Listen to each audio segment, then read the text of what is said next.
Amazon জঙ্গল পৃথিবীর সবচেয়ে বড় এবং নির্জন এলাকা। এই জঙ্গলের বিশালতাকে কল্পনা করা কঠিন। যদি আপনাকে ঠিক মাঝখানে ফেলে দেয়া হয়, তাহলে এখান থেকে বের হতে আপনার প্রায় 472 দিন সময় লাগবে। এই সময়ের মধ্যে আপনার দেখা হবে এমন সব প্রাণীর সাথে যারা প্রত্যেকটি নিজের মতো করে ভয়ঙ্কর। এমনটি এখানকার একটি পিঁপড়েও আপনার জীবন কেড়ে নিতে সক্ষম। আমাজন জঙ্গল প্রায় 55 লাখ বর্গ কিলোমিটার এলাকা জুড়ে বিস্তৃত। এখানে বাংলাদেশের মতো 37টি দেশ বা ভারতের মতো 2টি দেশ সহজেই জায়গা পেতে পারে।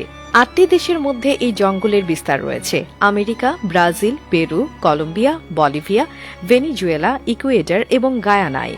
পৃথিবীর মোট অক্সিজেনের 20% আসে এই জঙ্গল থেকে। এই জঙ্গলকে রেইন ফরেস্ট বলা হয় কারণ বছরে একটি দিনও নেই যেদিন এখানে বৃষ্টি না হয়। জঙ্গল এতটাই ঘন যে সূর্যের আলো মাটিতে পৌঁছাতে প্রায় 10 মিনিট সময় লাগে। এর ফলে দিনের বেলাতেও এখানে প্রায় অন্ধকার থাকে। এখানে 40,000 প্রজাতির গাছপালা, 1300 প্রজাতির পাখি, 2200 প্রজাতির মাছ, 270 প্রজাতির স্তন্যপায়ী প্রাণী এবং 380 প্রজাতির ভয়ঙ্কর ক্ষুদ্র প্রাণীর বসবাস। জঙ্গলে আছে গ্রিন অ্যানাকোন্ডা, বিশ্বের সবচেয়ে বড় সাপ। এটি প্রায় 33 ফুট লম্বা এবং 250 কেজি ওজনের হতে পারে। এটি এমনকি নিজের চেয়ে বড় প্রাণীকেও গিলে ফেলতে পারে।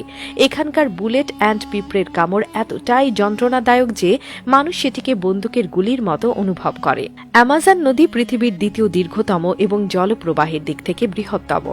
এই নদীতে প্রতি সেকেন্ডে 2,19,000 ঘনমিটার জল প্রবাহিত হয়। এতে বাস করে প্রচুর কুমির, ইলেকট্রিক ইল এবং বিরল গোলাপি ডলফিন। ইলেকট্রিক ইলের শক প্রায় 860 ভোল্ট পর্যন্ত হতে পারে, যা মানুষকে সহজেই হত্যা করতে পারে। জঙ্গলে একটি ফুটন্ত নদীও রয়েছে যার পানির তাপমাত্রা 90 থেকে 100 ডিগ্রি সেলসিয়াস পর্যন্ত। নদীটি পেরুতে অবস্থিত এবং বিজ্ঞানীরা এখন এর কারণ খুঁজে পাননি। এছাড়া জঙ্গলে বাস করে 600-এরও বেশি আদিবাসী জনগোষ্ঠী, যাদের অনেকেই সভ্য জগতের সাথে পরিচিত নয়।